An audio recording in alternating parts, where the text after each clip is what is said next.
All right, what's up, y'all? So we are here with another episode of Brutally Simple Cooking. I got my good friends, Gabby and Matt, all the way out in Boise, Idaho, who are looking for some simple ideas for coming home and they have nothing planned, nothing cooked, and something to throw together. And so I thought I'd share my favorite little skillet dish, and it's like my go-to anytime I have nothing else prepared. And so we're gonna take you through the process. I'm gonna time it so you can see how quick it is. And at the same time, we're also gonna do some baked potatoes, baked sweet potatoes, and prepare some dessert with some frozen fruit and honey and cream. Okay, so I'm gonna start the timer and I'm gonna take you through the whole process. All right, so first thing I'm gonna do is heat up. Actually, I'm doing two iterations of this because I'm doing a fresh head of cauliflower and some frozen veggies. I got two skillets here. We're gonna start these heating up at medium-high heat. So that's 6 on both. I feel like I'm in a race, all right? And then I'm gonna throw some butter in each of them. I've got my butter here, always with bite marks. Cutting this big chunk of butter in half. We're putting this both in the skillets here. We're gonna let that melt. I've got a bag of frozen veggies that I'll add to one skillet. And then I've got a head of cauliflower. Now the head of cauliflower you can replace with a head or a couple of broccoli, whatever the heck you call those things, broccoli heads, florets. Or some cabbage, right? So I'm not sure if I'm gonna fit this whole freaking cauliflower in there. This is the way I like to, by the way, dissect my cauliflower. So I'm gonna cut at the base of this big chunk, seeing where the root is, or whatever the heck you wanna call that. At the bottom, cut the base, cut that off. And then I'll cut down the sides. Let's see if we can get this on here.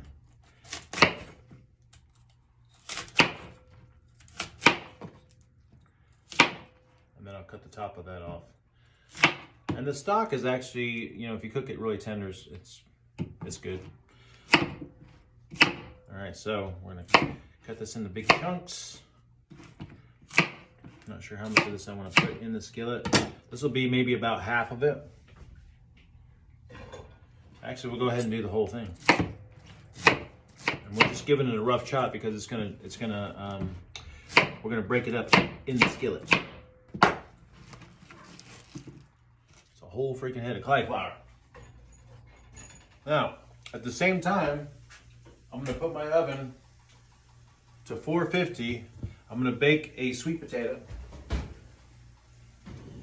Just see how long that takes. And at the same time, I'm gonna do a sweet potato in the Instant Pot. All right. So all we're gonna do for that is use our little grate. And we need to put some water in here. It's recommended to use about a cup, because the liquid will help it pressurize. We're gonna look and see in the little Instant Pot recipe book how long it takes to put sweet potato. Maybe about 15 minutes. So we're gonna put this on steam for 15 minutes. Where the heck is steam at? All right, here we go. And we're gonna let that roll while the rest of the stuff is going. 2 pans here. We got one with the head of cauliflower. Now I'm gonna throw in a bag of frozen vegetables. So I recommend everyone has several bags of frozen veggies in the freezer, just in case you have like a night where you don't have anything else prepped. And you could do frozen cauliflower, you could do frozen broccoli, or some of these frozen blends. I actually like this California blend because this carrots, broccoli, and cauliflower. And so all we're gonna do is we're gonna throw this whole thing in the other skillet.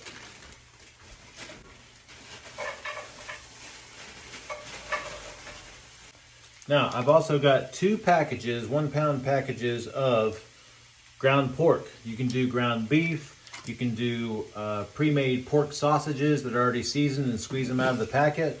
But all we're gonna do is put this ground pork in these skillet dishes and crumble them over the veggies, and then we're gonna put a lid on it and let it cook for a little bit. All right, now as you can see, we just have the veggies. This is the frozen veggies with ground pork crumbled over it. And then we have the cauliflower with the ground pork crumbled over it. And then all I'm gonna do is put the lids on these 2 suckers.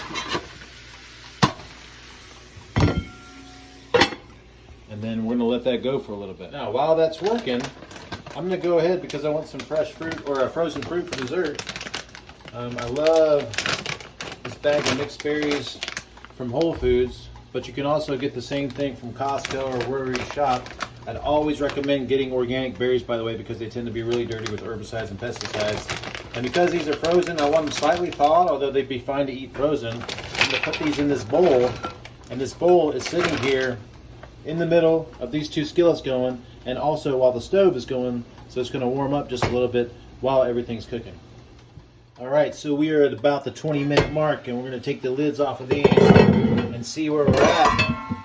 And with both of them, you can tell the pork is pretty much cooked through. So all I'm going to do now is start breaking up the pork. Maybe some of it's not completely cooked through yet, so we're going to give it a little bit of a stir. And at this point, we can go ahead and add a little bit of salt and pepper.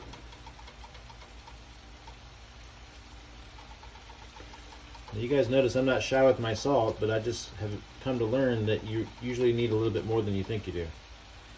And we can always add more to it if we need to. And this is all I'm doing here.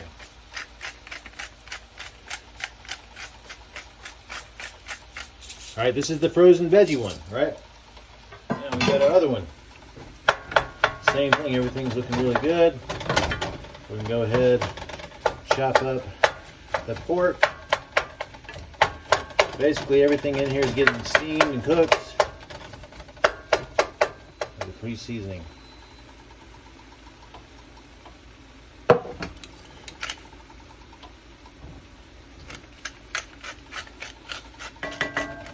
We'll put the lid back on that. We'll give that maybe another 10 minutes or so. All right, so that's about another 10 minutes later. We are at about the 30-minute mark, and this is definitely all cooked. The veggies are soft, but not too soft. And so we're going to turn the heat off on this, let this cool a little bit, and then taste it and add some salt and pepper as needed, okay? And then same thing on the other side. We got same situation going on. Everything's nice and soft.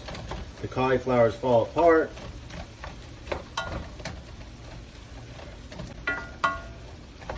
Looks freaking amazing.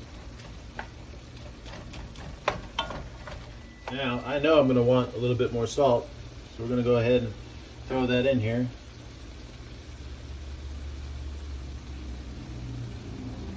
Now I'm doing it to the other one too, pepper.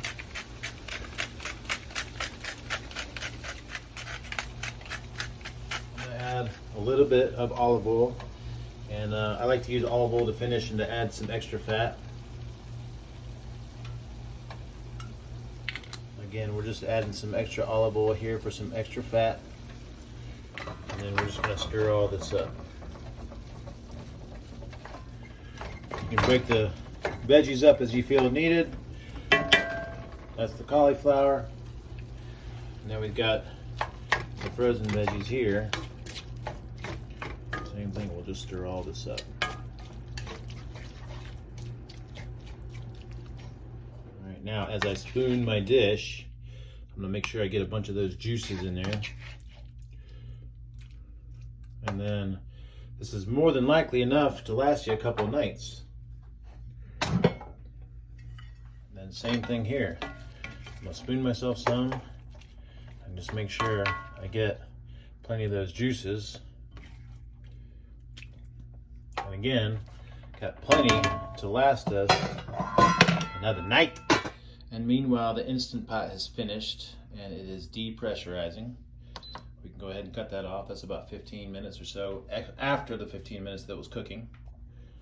All right, so I just looked at our timer and we are at exactly the 45-minute mark. All right, not too bad for a comprehensive dinner with dessert and everything else. So we're gonna check on our sweet potato in the oven. The way I like to test it is I take an oven mitt and squeeze it, see if it's soft. Sure enough, that is soft, so that is ready. And we're gonna go ahead and pull out the potato from the Instant Pot, see if it's nice and soft. And actually that could go just a little bit longer. We only did 15 minutes, so I could put it back in for another 3 or 5 minutes. All right, so we put that other sweet potato back in the Instant Pot for another 5 minutes. So frame of reference here, if you're doing potatoes in the Instant Pot, I'd say probably like 18 minutes at a minimum, all right? But that still would have been done way before all this other stuff is done. So we've got our oven baked potato. I'm just gonna cut this. Squeeze off the peel, and look how easy that is, right? I'll set this to the side. And what I like to do, if I'm in a pinch, I'll just cut this into little slices like this. Look at that. Beautiful. And again, keeping it brutally simple, we're just doing salt and pepper. So I'm just gonna sprinkle a little bit of salt on here. So I can't see if it's coming out. Oh, I'm almost out. I was nervous about having another little dumping episode. But so now, got some more salt. So we're just gonna do a little bit of salt, a little bit of pepper. Now if you got time, you could mash these potatoes up with some cream and some butter. But we got our starch, and we've got our two different dishes here. All right, and then finally we got this bowl of berries that's been sitting there kind of defrosting or thawing out a little bit. And so now we've got this perfect meal that took about 45 minutes. Only thing I'm gonna do to finish this is I'll throw some honey on the berries, and I'm just gonna drizzle it. I think honey is a superfood, by the way, if you get raw, unfiltered, unpasteurized, all right? So we've got berries with honey. All right, so again, we've got frozen veggies with the ground pork. We've got cauliflower with the ground pork, fresh cauliflower with the ground pork, oven baked potato, salt and pepper, and then fruit that was thawing out with a little bit of honey, and everything simply seasoned. And again, in 45 minutes, this is all ready to go. Plus, we got leftovers, all right? So we're gonna taste this one first.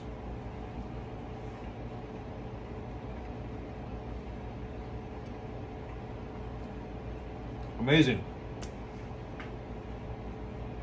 I say this all the time, but I could serve this at a restaurant. I would pay money for this at a restaurant. That is really good. That's the frozen one. Let's go to the other one. Fresh.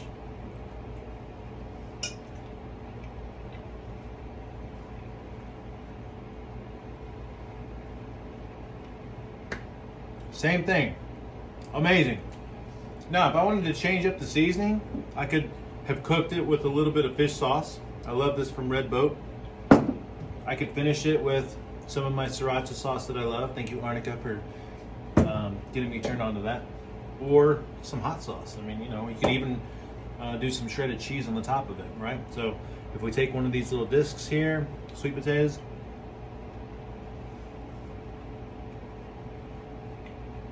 it's great. And of course, the bowl of fruit with berries. I mean, seriously, do I need to even taste this?